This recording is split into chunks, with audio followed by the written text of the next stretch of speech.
नमस्कार दोस्तों, आप स्वस्थ होंगे इसी उम्मीद के साथ बढ़ते हैं आज के टॉपिक पर। आज का हमारा टॉपिक रहेगा ज्ञानपीठ पुरस्कार, जो कि भारतीय साहित्यिक रचनाओं को दिया जाता है। और ये जो 22 मान्यता प्राप्त भाषाएं हैं भारत में, उनके उत्कृष्ट साहित्य लेखन को दिया जाता है। तो शुरू करते हैं।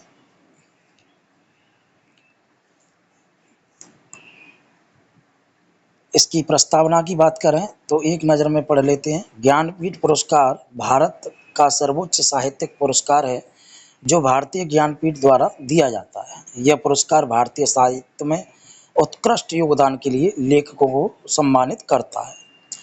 मुख्य बिंदु जो इस परीक्षाओं से महत्वपूर्ण होते हैं, परीक्षाओं के नज़रिए से उनके लिए ये महत्वपूर्ण बिंदु हैं। स्थापना की बात करें तो 1961 में श्रीमती सरला देवी और श्री एस के द्वारा स्थापित किया गया था। ये पहला पुरस्कार 1965 में मलयालम लेखक जी शंकर कुरूप को मिला। प्रसिद्ध विजेता SRHR महादेवी वर्मा, कुर्तुल एन हैदर, अमिताभ घोष आदि को यह पुरस्कार प्राप्त हो चुका है। पुरस्कार की राशि वर्तमान में 11 लाख रुपए नगद, प्रशस्ति पत्र और बागदेवी की कांस्य प्रतिमा जो है ज्ञानपीठ पुरस्कार विजेता को दी जाती है। कांस्य का मतलब होता है कांसे की बनी हुई प्रतिमा, कांसे की मूर्ति। भारतीय संविधान की 8वीं अनुसूची में शामिल 22 भाषाओं में लिखने वाले लेखक जो हैं वो ज्ञानपीठ पुरस्कार के लिए पात्र होते हैं। कहने का मतलब यह है, हिंदी, तमिल, तेलुगु, मराठी, गुजराती, इनमें से जो सर्वोच्च उत्कृष्ट रचना होती है, जो सबसे अच्छी रचना होती है उसे जो है ज्ञानपीठ पुरस्कार से सम्मानित किया जाता है। अब तक जो हिंदी साहित्य की बात कर रहे हैं तो हिंदी साहित्य में 13 लेखकों को जो है ज्ञानपीठ पुरस्कार प्राप्त हो चुका है। आगे बात करते हैं। इसे भारत का साहित्यिक नोबेल भी कहा जाता है। जैसे विश्व का सबसे बड़ा पुरस्कार नोबेल पुरस्कार होता है, ठीक वैसे ही भारत में हिंदी साहित्य के लिए इसे हिंदी साहित्य का नोबेल भी कहा जाता है। अमिताभ घोष पहले अंग्रेजी लेखक बने जिन्हें यह पुरस्कार मिला। यानी जो अमिताभ घोष थे वो अंग्रेजी लेखक थे जिन्हें यह पुरस्कार सबसे पहले प्राप्त हुआ। अशोक के लाट का प्रतीक इस पुरस्कार का लोगो है। ज्ञानपीठ पुरस्कार सिर्फ एक पुरस्कार नहीं बल्कि भारतीय साहित्य भाषाओं को बढ़ावा देने का एक पावरफुल माध्यम है। मैंने पहले ही बता दिया, इसके बारे में 3-4 फैक्ट और सुनेंगे। पहला पुरस्कार 1965 में मिला था। 11 लाख रुपए प्रदान किए जाते हैं। इसमें लेखक को एक कांस्य प्रतिमा दी जाती है। यह पुरस्कार भारत का सर्वोच्च साहित्यिक सम्मान यानी सबसे बड़ा पुरस्कार होता है साहित्य के क्षेत्र में। यह याद दिलाता है कि पुरस्कार भारतीय भाषाओं के साहित्यकारों और उनकी काव्य या कथा रचनाओं के लिए दिया जाता है। यह याद दिलाता है कि यह एक राष्ट्रीय स्तर का पुरस्कार है। इसकी स्थापना 1944 में हुई थी और यह लेखक की कीर्ति ख्याति को बढ़ावा देता है। 59वां ज्ञानपीठ पुरस्कार 2025 में संपन्न हुआ और ये हिंदी के उत्कृष्ट रचनाकार विनोद कुमार शुक्ल को प्रदान किया गया। आगे बढ़ते हैं। इसे याद रखने का तरीका, लेखकों को इसमें सबसे ज़्यादा जो प्रश्न पूछे जाते हैं वो लेखकों के पूछे जाते हैं कि किस लेखक को कब सम्मान प्राप्त हुआ। तो डेट, लेखक और उसकी रचना के बारे में विशेष जानकारी आपको रखनी है। मैंने बताया हिंदी ज्ञानपीठ पुरस्कार अब तक 13 लेखकों को मिल चुका है। तो देखेंगे, पहला जो हिंदी लेखक था उसे 1968 में मिला था ज्ञानपीठ पुरस्कार। नाम था सुमित्रा नंदन पंत और रचना का नाम था चितंबरा।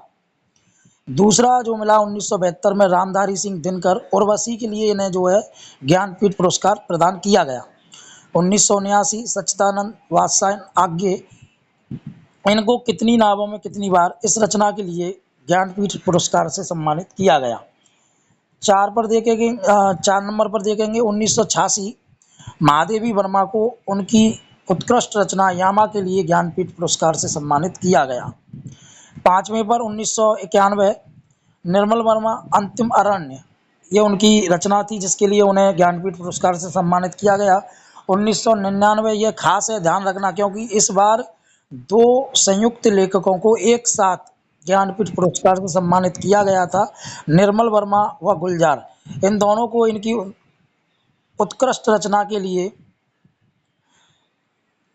यानी इनकी सभी रचनाओं के लिए इन्हें ज्ञानपीठ पुरस्कार से सम्मानित किया गया।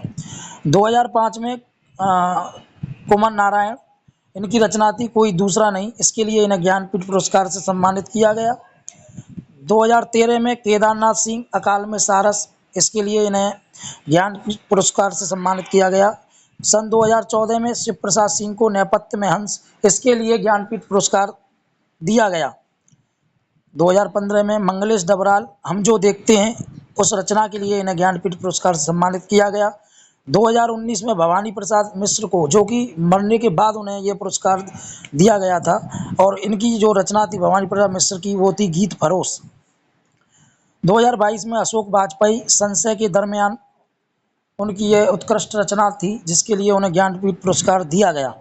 2025 में विनोद कुमार शुक्ल, जो कि मैंने अभी कुछ देर पहले ही आपको बताया था, नौकर की कमीज, दीवार में एक खिड़की रहती थी और खिलेगा तो देखेंगे, इन तीनों उत्कृष्ट रचनाओं के लिए इन्हें ज्ञानपीठ पुरस्कार से सम्मानित किया गया। अब इन 13 नामों को कैसे याद रखें, तो इनके जो मेन नाम है उनका पहला अक्षर मैंने लिया है और एक ट्रिक बनाने की कोशिश की है। सु, रा, स, म, नी, गु, कु, के, सी, म, भ, अ और व। सु मीन्स सुमित्रानंदन पंत, रा मीन्स रामधारी सिंह दिनकर, सा मीन्स सच्चिदानंद वात्स्यायन आज्ञे, मा मीन्स महादेवी वर्मा, नी मीन्स निर्मल वर्मा, गु मीन्स गुलजार, कु मीन्स कुमार नारायण, के मीन्स केदारनाथ सिंह, सी मीन्स शिव प्रसाद सिंह, मा मीन्स मंगलेश डबराल, भा मीन्स भवानी प्रसाद मिश्र, आ मीन्स अशोक वाजपेयी और बा मीन्स बिंदु कुमार शुक्ल। अगर ऐसे भी ना याद कर पाएँ तो इसके लिए मैंने 4 इस तरह से इन्हें कालों के, यानी कालों के दरमियान इकट्ठा किया है, देखेंगे। पहले समूह में 4 खंडों में बांटा है। पहले समूह में पंत, चितंबरा लिखने वाले, दिनकर, उर्वशी के रचयिता, आज्ञे कवि और विचारक। दूसरा समूह बनाया कहानी और गीत, महादेवी वर्मा छायावाद की प्रमुख कवयित्री, निर्मल वर्मा कहानीकार, गुलजार गीतकार और कवि।